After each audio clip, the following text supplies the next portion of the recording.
The 23rd of February is the Soviet Army Day. It is still a holiday in Russia, in Belarus, not in Ukraine. There was a reception in the Russian mission. The Russian ambassador made a statement and everybody celebrated. And of course, not a single word about something that would happen just a few hours later. I was here at CIA headquarters. It was early evening Washington time, and we began to see the first intelligence of missile bombardments across a fairly wide front in Ukraine. National Security Advisor comes on the line. I mean, it's long before breakfast, and I reply with some Anglo-Saxon expletives about Putin. We were immediately aware that this was a new and dark chapter that opened in European history. On the 24th of February 2022, Vladimir Putin rocked the foundations of European security. Кто бы ни пытался помешать нам, а тем более создать угрозы для нашей, то ответ России будет незамедлительным и приведет вас к таким последствиям, с которыми вы в своей истории еще никогда не сталкивались. This is the story of the year that followed, told by the presidents and prime ministers who lived through it. You get that phone call in the middle of the night and you do think the worst. And the worst case was that Russia had just fired a missile into a NATO country. Я сказав, я нікуди не збираюсь. Для чого нас обирали? Ось для чого. Для цього дня.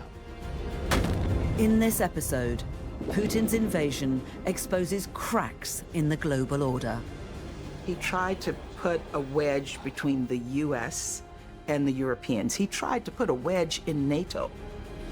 And as the Russian president digs in, the resolve of Ukraine and its allies is tested as never before. Volodymyr Zelensky never sort of berated me for our failure to give enough fast enough. He's been very philosophical, but then very clever. He's come back and asked for the next best thing as fast as possible.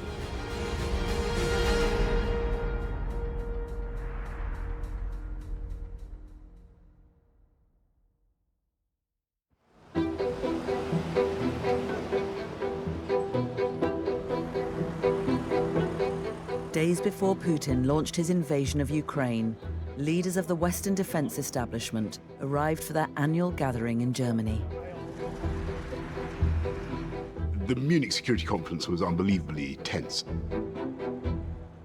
There was this atmosphere of unreality because all the intelligence said it was going to happen. All the intelligence said that the Russians were about to invade, but some of our European friends, some of our closest European friends, were still very much invested in all the diplomacy that they'd been doing. We knew that a war could start any time. So it was strange to walk around in the halls of this big hotel and meet a lot of people who actually didn't believe that Russia was going to invade Ukraine. Both the Germans and the French were less convinced that there was definitely something going to happen. So there was a lot of debate about whether or not the Russians were really going to do this, whether this was saber rattling, could there be some kind of discussion? Natürlich mache ich mir keine Illusionen. Schnelle Erfolge sind nicht zu erwarten, aber wir werden die Krisendynamik nur durchbrechen, wenn wir verhandeln. We have this meeting with Olaf Scholz and his team, and one of his most senior advisors says, well, look, if this is going to happen, maybe the best thing would be if they didn't actually resist. That if we were going to have another huge tragedy on the European continent, then perhaps there was an argument for saying it should be over as fast as possible with the minimum loss of life. And so I could sort of see why he was making that point. But of course, it was not a position that we could possibly agree with. British and American intelligence reported there were up to 150,000 Russian troops massing on the border with Ukraine. For years, Western countries had been giving Ukraine defensive weapons like anti-tank missiles, but President Zelensky urgently wanted more. He decided to come to Munich in person. Я дуже хотів артилерію натівську, але ми штовхнулися. Побачили те, що тобі ніхто нічого не дасть і не продасть. І це так і є, бо це натівська зброя. Я не оцінюю це рішення, це колегіальні рішення. Німці в першому етапі нам запропонували 5 тисяч касок для нашої оборони, за що ми їм, звичайно, дуже вдячні. Будь-яка допомога нам на той час була потрібна, але ми очікували трошки інших речей. I remember meeting Lindsey Graham, the brilliant American senator. We sort of jammed up in a corridor, and I said to Lindsey, look, we're going to support the Ukrainians. Will you back them? And he said, well, it depends on how hard they fight. If they hold out for 2 weeks or more and they really fight back, then you're going to see support in Congress. Zelensky had had enough of waiting. Будемо захищати свою землю, маючи підтримку партнерів чи не маючи. Надають нам сотні одиниць сучасної зброї чи 5 тисяч шоломів. Ми цінуємо будь-яку допомогу, але всі ми маємо розуміти, це не благодійні внески, про які Україна має просити чи нагадувати. Це ваш внесок у безпеку Європи та у безпеку світу, де Україна 8 років є щитом.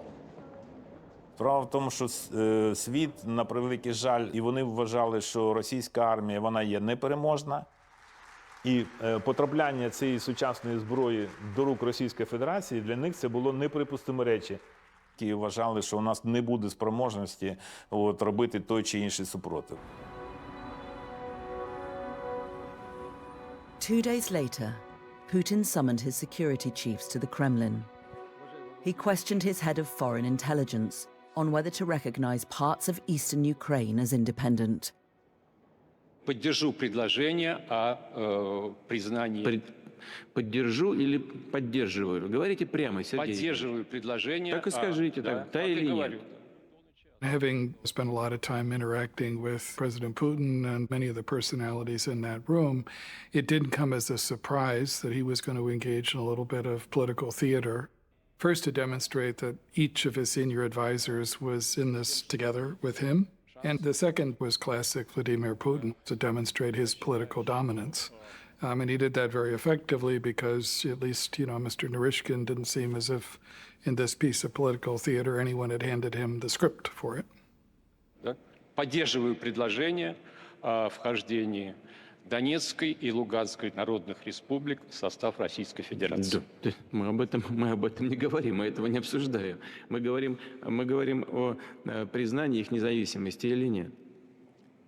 Да, я поддерживаю предложение о признании независимости. Хорошо, пожалуйста, садитесь. Спасибо. Владимир Александрович.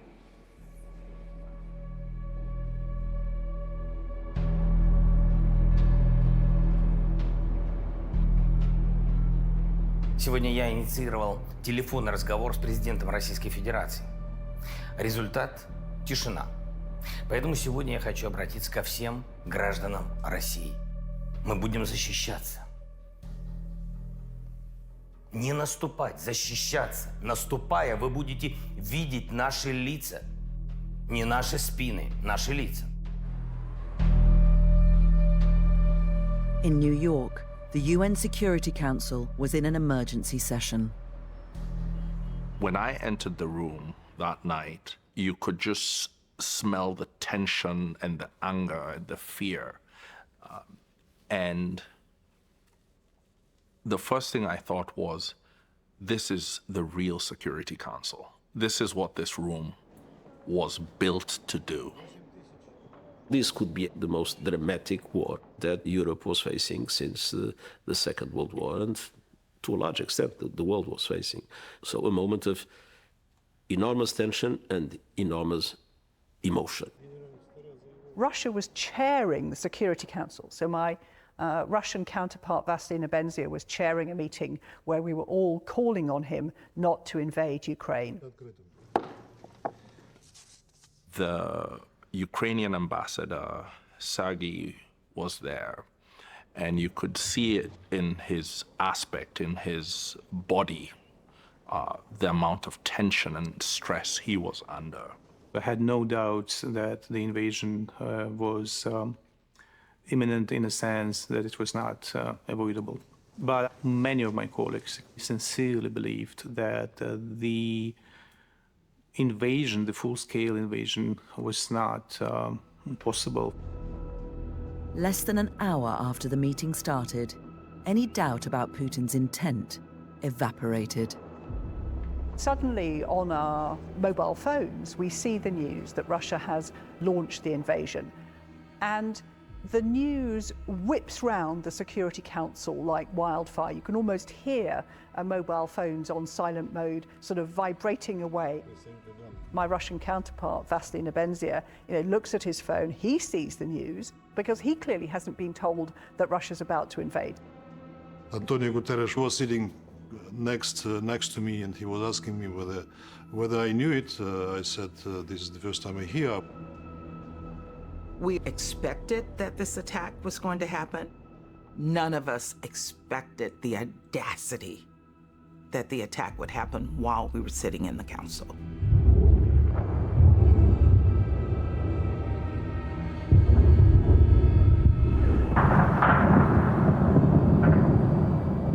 Народные республики Донбасса обратились к России с просьбой о помощи. В связи с этим о проведении специальной военной операции. Вся ответственность за возможное кровопролитие будет целиком и полностью на совести правящего на территории Украины режима.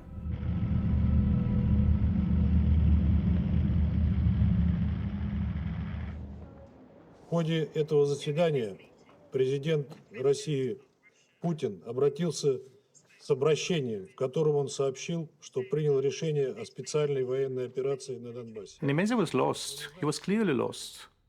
I was thinking about all the statements, all the pathetic statements he made in the weeks before the invasion. And then you find yourself right in front of him, and the invasion is ongoing. You have to nail it.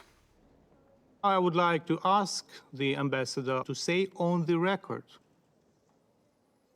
that at this very moment, your troops do not shell and bomb Ukrainian cities. That your troops do not move in the territory of Ukraine. You have a smartphone, you can call Lavrov right now. He says, phone Foreign Minister Lavrov, Russian Foreign Minister Lavrov, get a reaction. And my Russian counterpart says, well, I'm not phoning Lavrov, it's the middle of the night. He was telling me to call Lavrov, but I wonder who is he to give me instructions. I have my own bosses. Should I play the video of your president? Ambassador, shall I do that right now, or you can confirm it? Do not interrupt me, please. Thank you. Then don't ask me questions when you are speaking. Proceed with your statement. Anyway, you declare the war. It is the responsibility of this body to stop the war. So I call on every one of you to do everything possible to stop the war. The main reason for the UN is to maintain peace. So when you have a permanent member of the Security Council invading another country, it's like you see your mission crumbling. This is the saddest moment in my tenure as Secretary General of the United Nations. And I must say, President Putin, in the name of humanity, bring your troops back to Russia. It was 4:30 a.m. when the first missiles struck Kyiv.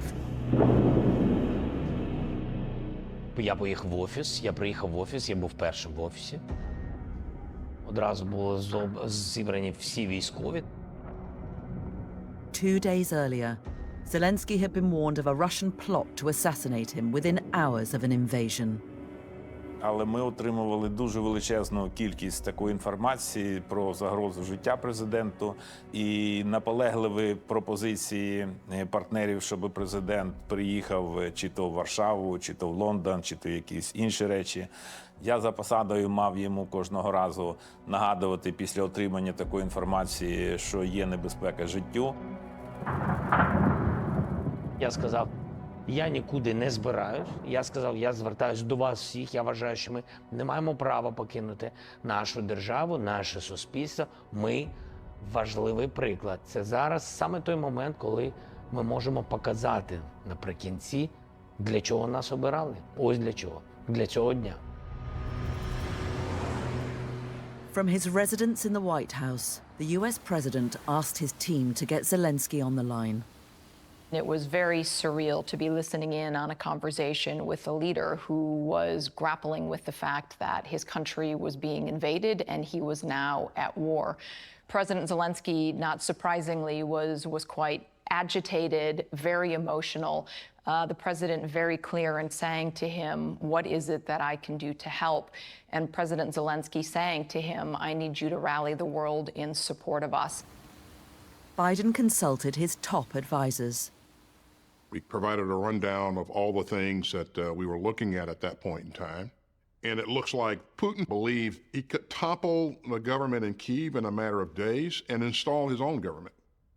Looking at this massive array of mechanized vehicles and judging what the Ukrainians had to actually contest that, nobody thought that was very promising.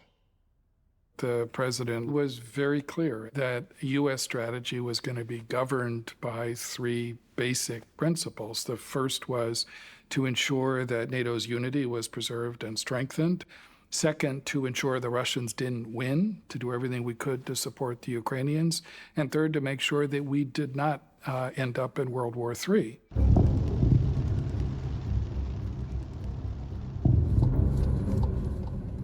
Thousands of Russian forces were bearing down on Kyiv.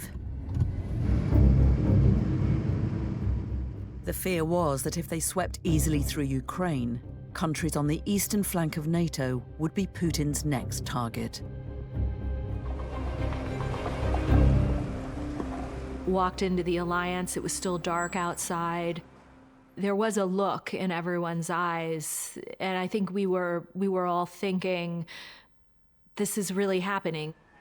It was clear on that morning that we need to prevent this conflict from escalating beyond Ukraine and become a full-scale war between Russia and NATO. We talked about the need to apply pressure on Moscow and try and immediately take actions that would affect his strategic calculus. We activated all our defense plans from the Baltic Sea down to the Black Sea to remove any room for miscalculation in Moscow about NATO readiness to protect and defend every NATO ally.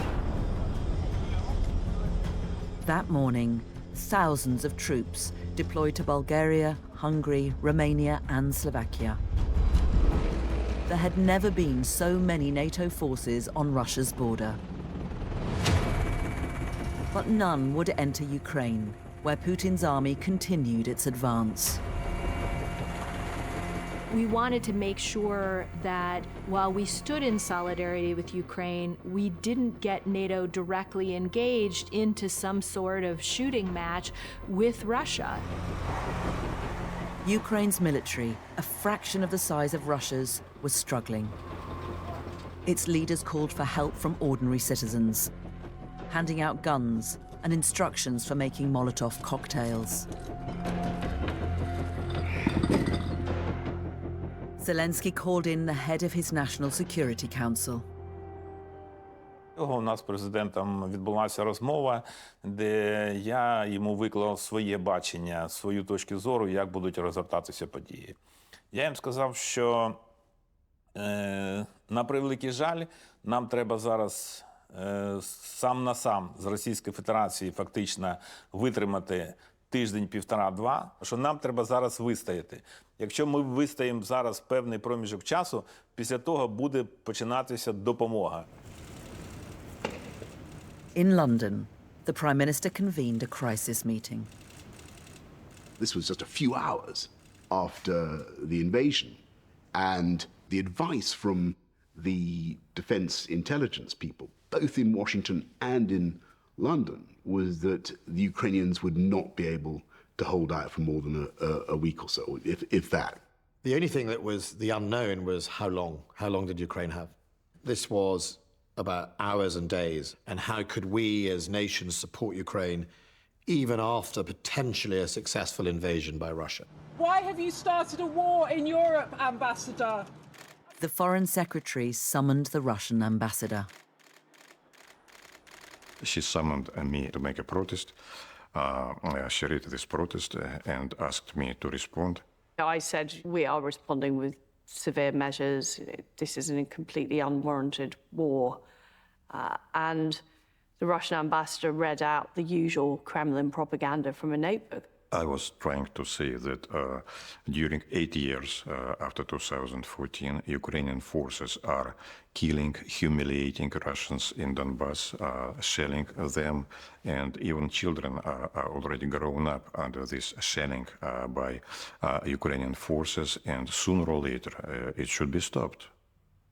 I don't know how somebody has the kind of lack of moral fiber to be able to repeat that stuff. And I just said, get out of my office. After just listening to a couple of phrases, she jumped up and disappeared. I think it is the way this lady is handling matters. She didn't listen to the arguments. She was not eager to grasp the situation. She's just laying her lines briefly, frequently, and that is all. Are you scared of sanctions, Ambassador? For months, Western governments had threatened Putin that if he attacked Ukraine, they would hit back with crippling sanctions.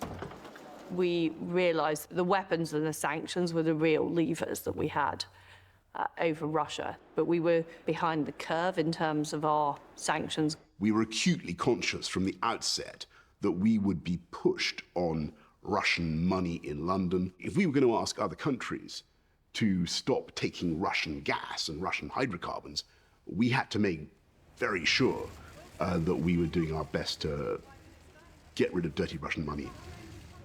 One Western colleague from the Security Council called me and said, look, Vasily, this is not against the Russian people, it's against the regime, it's against Putin. To which I said, look, I'm no advocate of the Russian oligarchs, but I have a question. Why are you sanctioning them? They are yours, they're not ours. They live in the West, many of them are your citizens, but you treat them as if they are under collective punishment. Western sanctions were being coordinated through the G7, the group of the world's wealthiest democracies. In the White House, the man in charge was Dileep Singh. I worked at Treasury in 2014, designing sanctions against Russia, and we learned a lot from that experience. This time, we needed to hit Russia as hard as we could, as fast as we could. If Putin was poised to move at maximum speed, we had to match his intensity. G7 leaders assembled for a virtual summit to sign off on sanctions against some of Russia's biggest companies and richest oligarchs. For the Europeans, who depended on Russian energy to fuel their economies, the costs threatened to run to billions. President Biden said defending freedom is not going to be painless. It's not going to be costless, but the costs that are unacceptable would be those that would involve standing by while unchecked aggression takes place in the heart of Europe. In that first meeting, Olaf says these sanctions are going to be very difficult. They're very negative. He said it's going to take us a long time to wean ourselves off Russian hydrocarbons. And it's true. I mean, Germans had 40% dependency on Russian gas. And he said it'll take us till 2045.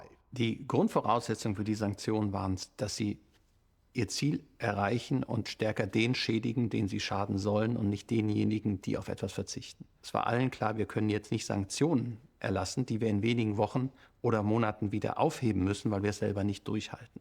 If we broke unity, we would play directly into Putin's hands. I mean, I think an assumption of his all along before the invasion began was he could break the transatlantic alliance, weaken the bonds among G7 countries, and if we tried to sanction energy up front, we would lose unity and we would fall directly into Putin's trap. So we took a staged approach, and we set as our goal, let's hit Putin's energy revenues over time without spiking the price of energy in the short term in a way that would lose our collective staying power. I just spoke with the G7 leaders this morning, and we're in full and total agreement.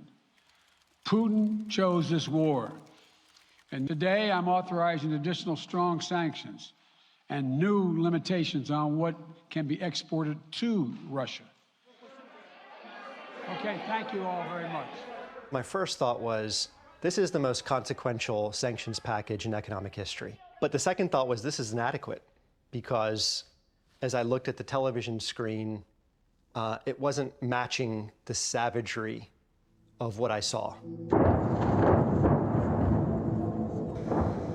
Missiles were raining down on schools and hospitals.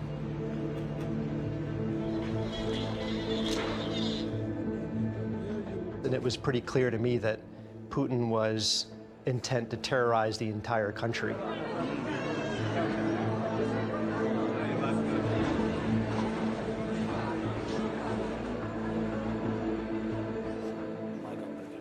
Що ми чуємо сьогодні? Це не просто вибухи ракет, бої і гул авіації. Це звук нової залізної завіси, яка опускається і закриває Росію від цивілізованого світу.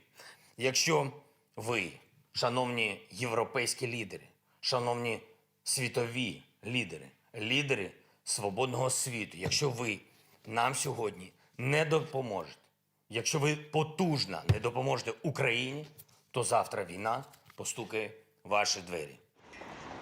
In Brussels, the president of the European Council invited Zelensky to address an emergency summit. Il y a un silence dans la salle assourdissant parce qu'on mesure bien que nous sommes réunis dans un moment où il y a un nouveau chapitre qui est en train de s'ouvrir sous nos yeux pour l'histoire de l'Europe. He appeared on the screen in what looked like some kind of bunker. We were all very moved by the moment. Il lance un appel au secours. Il nous dit les Ukrainiens se tiennent debout et vont se battre pour défendre les valeurs de l'Europe, les valeurs de la liberté, les valeurs de la démocratie. Et puis il y a cette phrase à la fin de son intervention qui est une phrase absolument terrible. Et il nous dit je ne sais pas si c'est la dernière fois que l'on se voit, je ne sais pas si je serai encore en vie dans les heures qui viennent. Him saying this might be the last time you see me made it very, very real. I mean, war is on life, it's about life and death. We all know that, theoretically. Now this became very concrete. By the following morning, Putin's forces had reached the outskirts of Kyiv, having seized the Hostomel air base and Chernobyl nuclear power plant.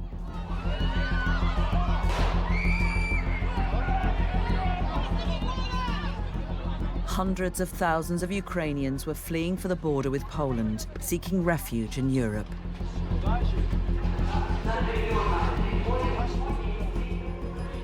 Western governments were locked in discussions about how to turn up the pressure on Putin. Putin carefully cultivated an image of being a brilliant tactician, a grandmaster chess player. And in this mythology, Putin recognized a weakness in his economic fortress. And he set about to shore up that vulnerability by accumulating a war chest of foreign reserves. So what was critical for us was to disarm the war chest. The US president was facing calls to cut Russia off from the system of international payments known as SWIFT. His sanctions expert wanted to go even further. I started getting calls on Friday, the 25th, from European counterparts asking about SWIFT. De-SWIFTing Russian banks. And part of me was encouraged because the level of ambition had suddenly risen. But I knew that the real haymaker, the real punch to the nose, was to sanction Russia's central bank. That's the nuclear option of economic statecraft. They immediately got it. And I asked, do you think your leaders will go for it? And they came back within minutes saying, yes, I think they'll be on board. Kelly, the U.S. Treasury Department this morning announcing historic sanctions on the Russian central bank. The Treasury Department trying to limit Russia's access to any transactions worldwide. The Russian ruble hitting a record low against the dollar after those new sanctions. We mean what we say. So when we say all options are on the table and that we're prepared to continue to ratchet costs higher, it would be a mistake to doubt that result. The assumption that Ukraine would be overwhelmed by Putin's forces was fast proving wrong. Let's face it, Ukraine was facing incredible odds, but they were learning every day of this fight. They were quite adept at taking out the first and last vehicles in a convoy and then very methodically going through and taking out each of the fuel trucks. Ті, хто думали, що можна відновити Радянський Союз номер 2, так хворі амбіції Путіна, от ми їх руйнуємо. Оце позаду нас нова історія України. Ukrainian fighters took the best punch the Russians could give them. They demonstrated they were still standing, and that made all the difference in terms of reinforcing our determination. And it demonstrated to the U.S. Congress, to the American people, you know, the value of continuing to support the Ukrainians. As the Russian advance on Kyiv ground to a halt, the US announced it would send Ukraine $350 million worth of arms. And now, even those countries who had previously rejected calls to provide weapons were starting to think again.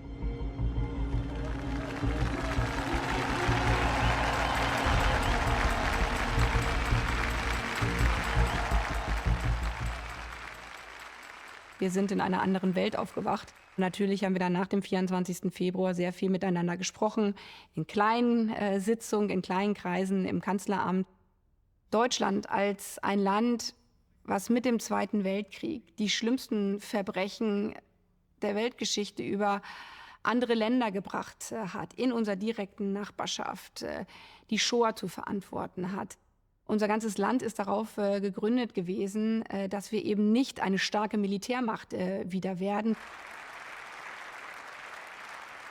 The Chancellor called a special session of the Bundestag.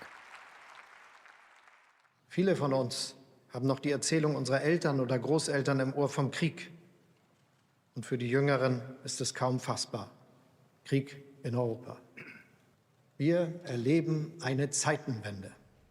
Wenn man seine Politik um 180 Grad dreht, dann muss man das im vollen Bewusstsein machen. Aber in dem Moment, wo Russland dann einmarschiert ist, war dann für mich persönlich, aber auch für den Bundeskanzler klar, jetzt ist der Moment, wo wir unsere Politik ändern müssen und auch ändern wollen. Scholz broke from decades of pacifism.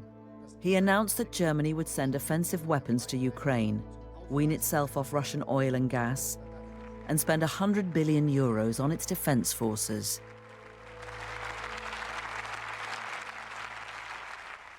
Als der Bundeskanzler sich dann zurück an seinen Platz setzte, schrieb ich ihm nur eine kleine SMS mit dem einen Wort historisch. The penny dropped. Germany realized that it had to show that it was going to be one of the leaders in Europe. It had hollowed out its armed forces for 30 years after the Cold War. It had taken the peace dividend and then some, so it needed to catch up. The limits of Western support for Ukraine would soon be put to the test. With Russian bombing devastating his country, Zelensky urged his allies to impose a no-fly zone. I remember talking it over in detail with Ben Wallace. He was very clear that it would mean me giving orders, or him giving orders to our pilots to shoot down Russian fast jets. And that was going to be, that's World War III, right? I remember saying to Boris that, you know, what we must avoid is Russia's narrative of this is NATO versus us. You know, I said, look, if you have a no-fly zone, it will be a NATO no-fly zone, and you have to enforce it. And that is exactly what Putin would have liked. He'd like to have portrayed this was NATO versus Russia. It fell to NATO's Secretary General to deliver the blow. Of course, it's hard to tell someone which is suffering from airstrikes day and night President Zelensky was disappointed, and I remember he also asked me whether there were any legal reasons for not imposing a no-fly zone, and I told him no. The reasons are political. This is to prevent escalation. З невідомих нам причин чомусь вважалося, що небо не треба закривати. Хоча б я можу точно сказати, це порятувало десятки життів. От не тільки наших військових, а головне наших цивільних, а головне наших дітей. The Russian assault had cut through Ukraine's defences, taking huge swathes of territory in the south of the country. As Putin tried to consolidate these gains, his ally and neighbour, the Belarusian president, was pushing for peace talks. Less than a week after the invasion, he brought the two warring parties together. Whatever you call this, it's a tragic situation because it is something that is happening across the river from my own country. Just imagine that you wake up in the morning and you realize that the state of New York declared a war on the state of New Jersey. So my president was on the phone all the time, either to President Zelensky or to President Putin. He said, the sooner you start peace negotiations, the better. For us, it was very difficult to handshake emotionally, especially when you know what is going on in your country. We can hate them, but we have to keep it inside. The talks continued for several weeks, moving to neutral ground in Turkey after the Ukrainians raised fears about their safety. We practically had the draft agreement, which was initialed by the parties. It included the confirmation that Ukraine is not joining NATO. There were elements on the demilitarization part of Ukraine.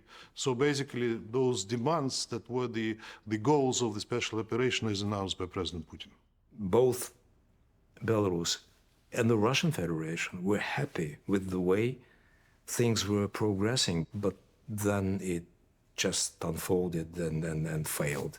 We were ready to stop this war, but for the real price, not on the conditions of the enemy. Our idea was withdraw your armed forces from our country and we will start discussion. The parties went to their respective capitals and we sent the agreement already made as a formal one to the Ukrainians, but then there was no answer. The obvious guess was that those who are their sponsors and who are really calling the shots, US and the rest, they told him that's too fishy. Putin is agreeing too fast. It's not so trustworthy. Зустріч в Офісі президента через певний проміжок часу. І я ще раз мав розмову і пояснював, що з росіянами ні про що не можна домовлятися, тому що вони ніякі домовленості виконувати не збираються. Домовленість з Російською Федерацією може бути з їхнього бачення тільки одна, що ми маємо здатись. Ніяких діалогів з Росією ні в кого немає. Росія відчуває тільки силу. A month into the war, NATO leaders gathered for their first in-person summit since the invasion. For years, Ukraine had been lobbying to join the alliance. Now, it needed support more than ever. Vladimir Putin has already crossed the red line into barbarism, and I think it's now up to NATO to see what more we can do to help the people of Ukraine to protect themselves. There's a deep institutional guilt in NATO, because if NATO had followed through on the things that it said and actually has put the Ukrainians on a proper path to membership, there's no argument for saying that Putin would not have done what he did. It was our collective ambiguity for so long, endlessly sucking and blowing at the same time, that was so fatal, because Putin thought, right, well, they're not serious. And so I think that everybody around the table felt a kind of obligation to the Ukrainians to help them materially in whatever way we could. We were sitting in this room, all the heads of state and government, and then President Zelensky was on the screen. Ви маєте не менше 20 тисяч танків. Україна просила відсоток. 1% від усіх ваших танків. Віддати нам чи продати нам We asked for 1% of your battle tanks, 1% of your planes, 1% of your artillery, and then we will win. That was a strong message. On mesure bien que l'OTAN est embarrassé parce que l'OTAN peut condamner avec des communiqués cette guerre déclenchée, mais l'OTAN ne peut pas rentrer en guerre pour ne pas provoquer une troisième guerre mondiale. There is a balancing act to be struck, and that is difficult for the Ukrainians to understand. But it was about how do we calibrate our response to not play to Russia's narrative, to not give him an excuse to broaden the conflict. Some NATO leaders still hoped for a diplomatic way out, not least the French president, who'd stayed in close contact with Putin since the invasion. Cette semaine, j'ai encore reparlé 2 fois au président Poutine.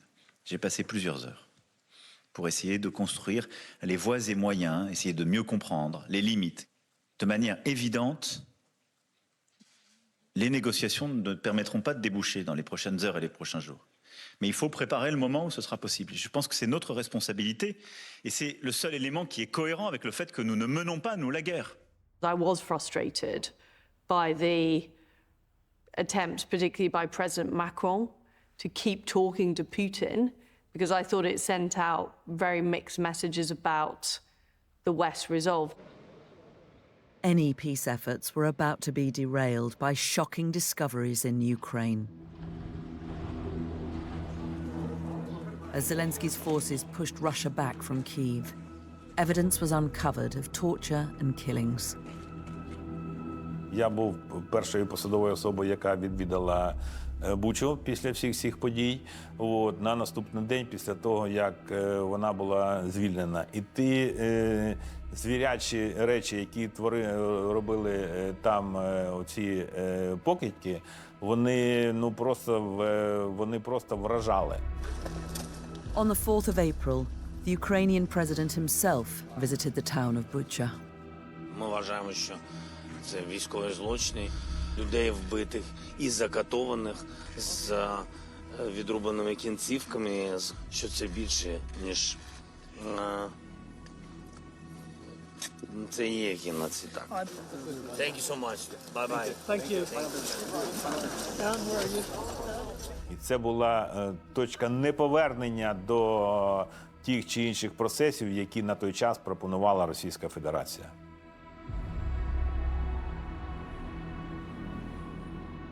The next day, Zelensky was invited to address the UN.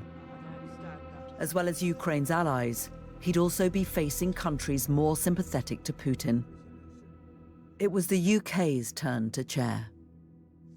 I now give the floor to His Excellency Mr. Volodymyr Zelensky, the President of Ukraine.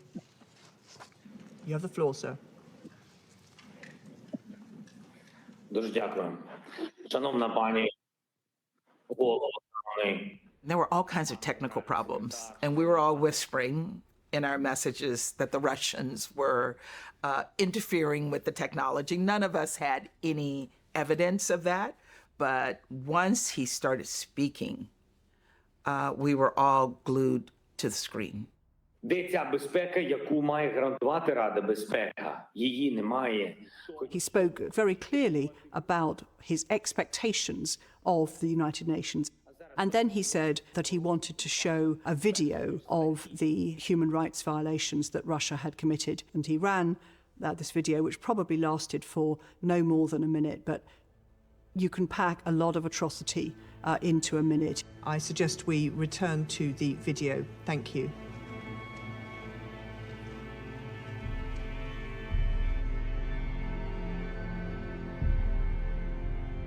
If you look at the charred bodies, the people who had their hands tied behind their back, I remember there was just a single hand with painted fingernails just sticking up out of the mud. There was a palpable sense of, I think, horror in the Security Council. It left a very deep impression on all of us. I would like to thank the delegation of Ukraine for sharing that video with us. You have to be convinced that this is not something fake, because I have seen some videos showing the same dead people who would get up and have a smoke and then would lie back again as if they are dead. I mean, in this information war, you can never be 100% sure. Я знаю, і ви прекрасно знаєте, що говоритимуть представники Росії у відповідь на звинувачення у цих злочинах. Зараз є безперечні докази. Zelensky then pointed to what he saw as a fundamental problem with the Security Council, that Russia, as a permanent member, could veto anything. Ви можете зробити дві речі: або усунути Росію як агресора і джерело війни, або покажіть, як можна переформатуватись і працювати реально заради миру. Або, якщо ваш чинний формат безальтернативний і виходу просто немає, то далі тільки саморозпуск. When he said, if you can't solve this, dissolve yourself, I said, absolutely. The Security Council is so outdated. It is a dinosaur holding on to every vestige of power that it can as the world slips into crisis after crisis. I can fully understand that expression of frustration, the fact that we have a Security Council paralyzed because the country that has invaded the other country has a veto power in the Security Council. And this is a situation that is, I would say, logically absurd. That doesn't mean that I'm going to ask also for the dissolution of the Security Council. 6 weeks into the war, tens of thousands had been killed or wounded. And over 4 million Ukrainians had been forced to flee the country. Russian forces were tightening their grip in the south and the east. Some 20% of Ukraine was now in Putin's hands. Everyone was thinking, well, where does this go now? Are the Ukrainians really going to expel them from all that land? And I was worried that Ukraine would start to come under a lot of pressure to compromise, to try to do a land for peace deal. I didn't think that such a trade-off would be right. You can't negotiate with a crocodile that's bitten half your leg and is proposing to bite the other leg. Johnson, facing his own political problems at home, decided to travel to Kyiv in person. How are you? Nice to see you. I'm very, very, very glad to see you. How are you doing? You're looking good. А Борис, коли він приїхав, він сказав дуже важливу річ, що зараз на тебе будуть сильно тиснути всі навколо. Може десь послабити, може щось здасти, якусь територію. Це твоє право і право твого суспільства, це ваш вибір. Я підтримую твій вибір.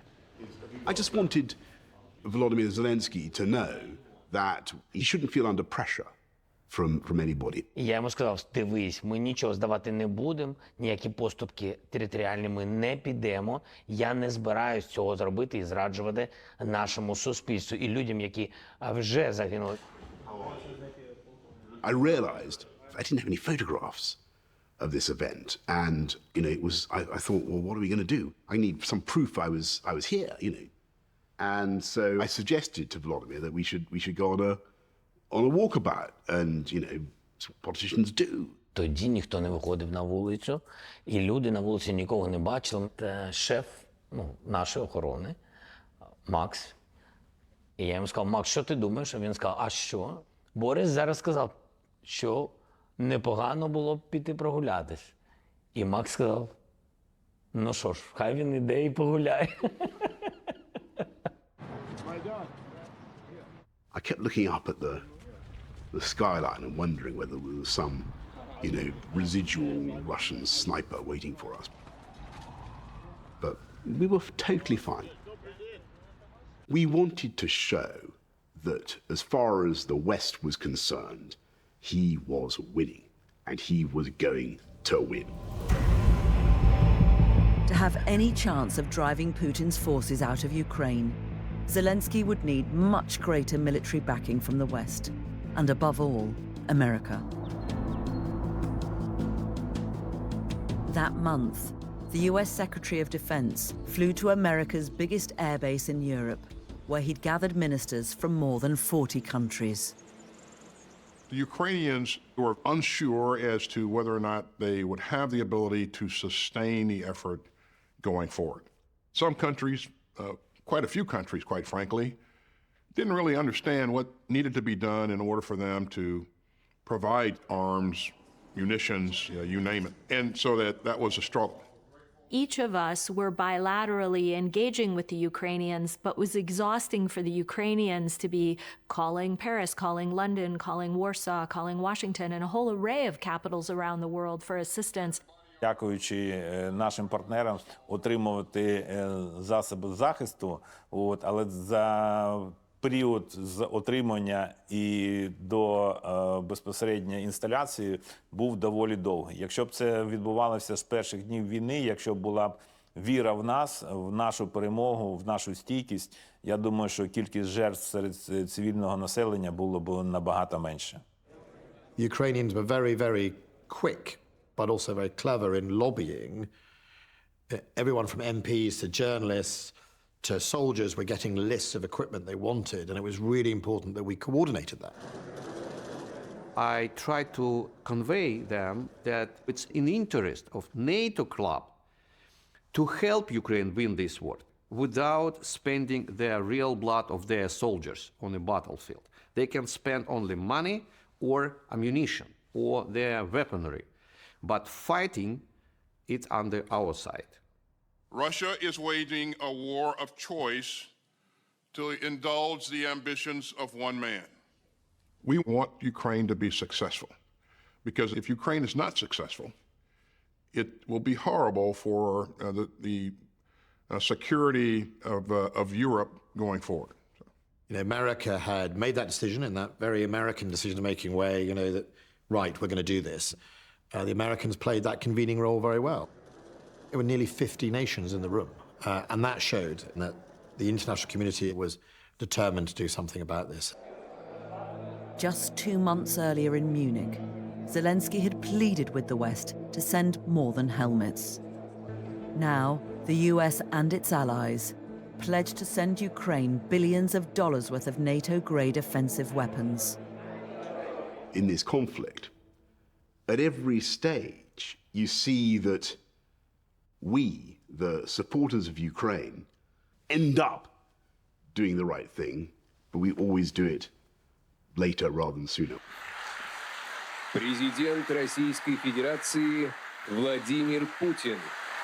For Putin, the promise of more military backing for Ukraine was only further evidence of the West fueling the war. Запад не только стремился реализовать сценарий антироссии, но буквально накачивал Украину оружием и военными советниками. На развитие экономики, на благополучие живущих там людей наплевательски к этому относятся. Никак. А вот на создание плацдарма НАТО на Востоке, направленного против России, денег не жалели и не жалеют. We cannot just disregard this NATO expansion and not just weapons deployment. They clearly say that Russia is their adversary. And how can we, in these circumstances, treat NATO as a peaceful dove that would protect its membership?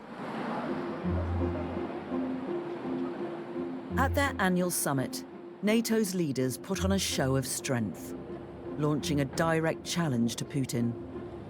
Sweden and Finland, two countries with a long history of neutrality, were on the verge of joining the alliance. A year before the invasion, no one was talking about these countries joining NATO. Putin had threatened them all that we don't want you to join NATO, and the president of Finland said, look, it's the freedom to choose that matters. When Putin expressed this demand, no enlargement anymore, and named also Sweden and Finland, surely that changed totally the situation. A discussion on becoming member of NATO in Sweden is probably bigger than in any other country, since we have been military and non-aligned for 200 years. And we've not been in war for 200 years. But then once you start discussing, well, I mean, what situation are we in now? I mean, Russia has invaded a democratic and friendly neighbor.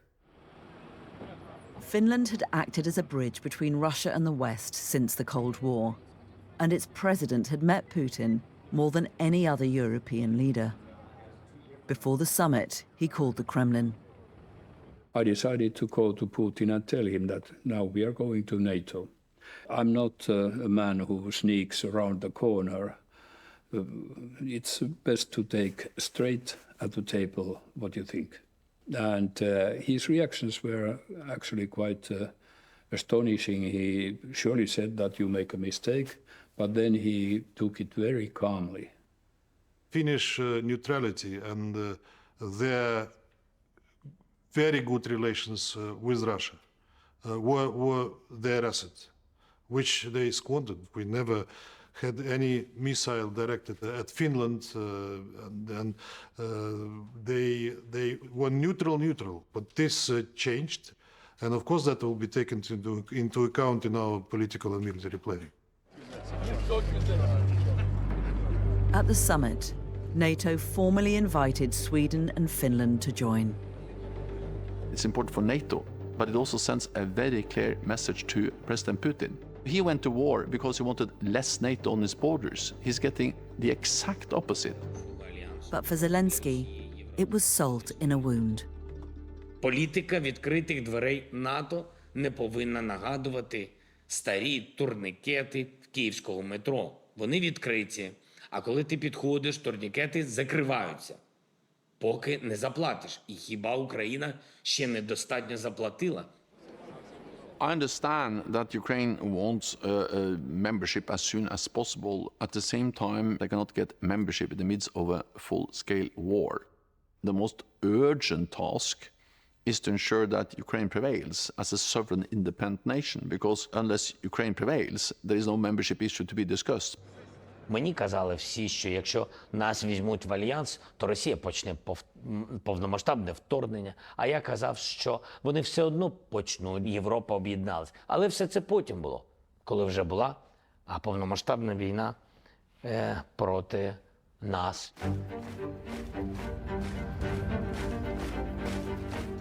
Zelensky and the West faced a grueling fight. Putin's army had dug in across the south and east of Ukraine, and the Russian president looked set to battle on for as long as it took. Вы сражаетесь за Родину, за ее будущее. Слава нашим доблестным вооруженным силам! За Россию! За победу! Ура!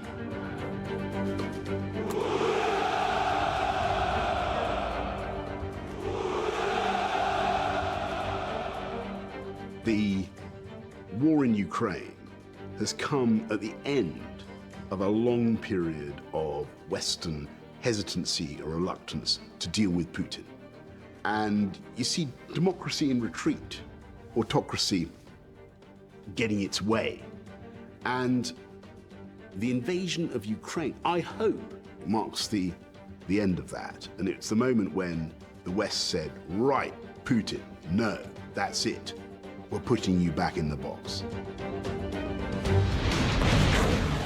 In the next episode, Western support for Ukraine starts to fray. Hello, Vladimir. While Putin works to build his own alliances across the globe. I said that there's a war in Europe is surprising to you?